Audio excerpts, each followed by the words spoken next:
He's going to get a third term. So Trump 28, Trump is going to be president in 28, and people just ought to get accommodated with that. So what about the 22nd Amendment? There's many different alternatives. At the appropriate time, we'll lay out what the plan is, but there's a plan. We had longer odds in 16 and longer odds in 24 than we got in 28. And President Trump will be the president of the United States, and the country needs him to be president of the United States. We have to finish what we started. Trump is a vehicle. I know this will drive you guys crazy, but he's a vehicle of divine providence. He's an instrument. He's very imperfect. He's not churchy, not particularly religious, but he's an instrument of divine will. And you can tell this of how he's pulled this off.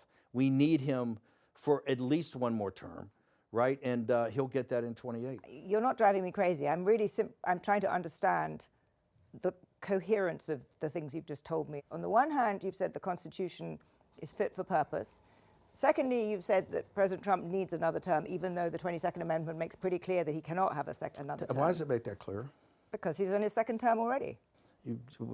At some point in time, we will make sure we go through Zanny and define all those terms. But you will be undermining the spirit of that amendment, even if you find some way around it. If the American people, with the mechanisms we have, put Trump back in office, are the American people tearing up the Constitution? Would that be tearing up? Well, would the American people be going against the spirit of the Constitution, ma'am? I think yes, actually, because I think what you will end up with is a populist justification for a quasi-dictatorship. That's not true at all. Trump That's what it sounds like. It's not.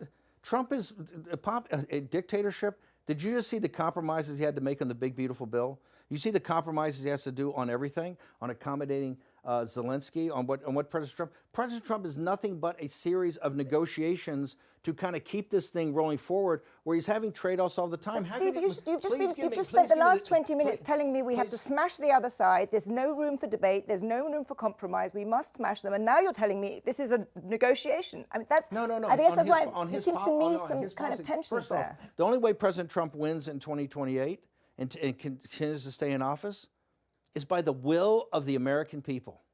Okay? And the will of the American people is what the Constitution embodies. And so I think we're going to be in good hands there. We need to finish what we started.